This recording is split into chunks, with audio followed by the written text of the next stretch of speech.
Hello everyone. So today we are going to discuss the El-Nino and La Nina events. Before looking into the El-Nino and La Nina events, we are going to see that what is Walker circulation. Walker circulation is an event which occurs in the southern hemisphere. And we are taking a small region that is Pacific Ocean.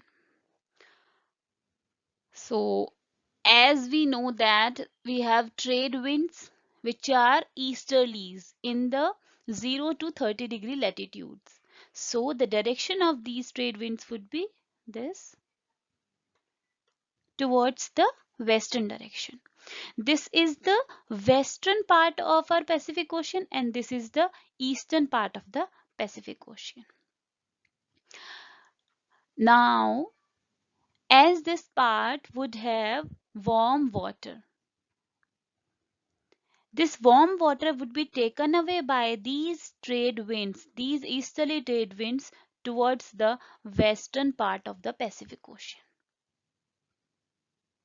These trade winds would take the water towards the western part of it. So that's why this region would be having low pressure, as the water would come from the eastern part of the Pacific Ocean towards the western part of the Pacific Ocean. Now, as the water moved over there, so this region would not have water. In this region, in the Peru-Chile coastline, there would be an action of upwelling. And by the process of upwelling in this region, water would come up and that water would be cold. That's why high pressure would be developed in this region.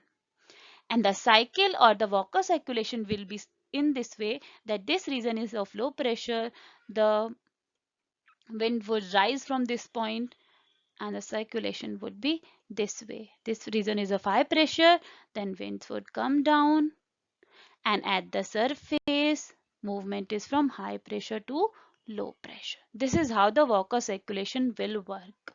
This is under normal conditions. Because we have trade winds in the normal conditions, trade winds will move the warm water from this region towards the western part of the Pacific Ocean, and this is beneficial for rainfall in the Australia also. This is how the normal Walker circulation works. But in case of El Nino, this cycle reverses completely.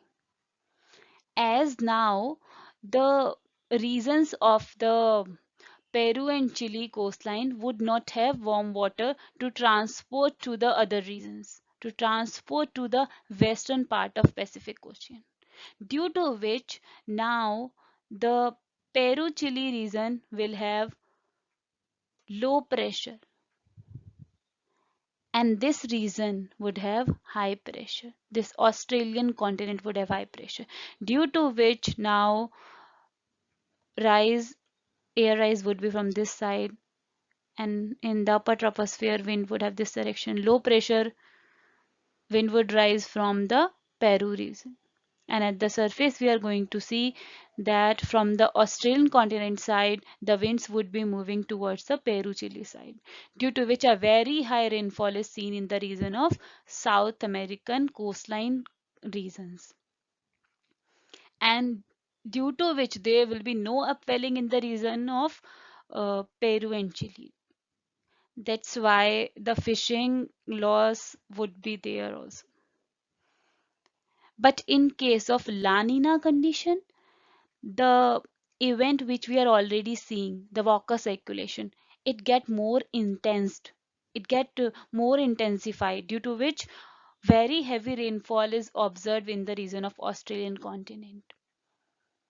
So this cycle is more stronger, means very high upwelling in the region of Peru, Chile, due to which more water would be transported towards the western part of Pacific Ocean. Huge low pressure would be here. More winds would rise, and hence at the surface we are going to see very high rainfall in the region of Australian continent. I hope you understand the topic well. Thank you for watching.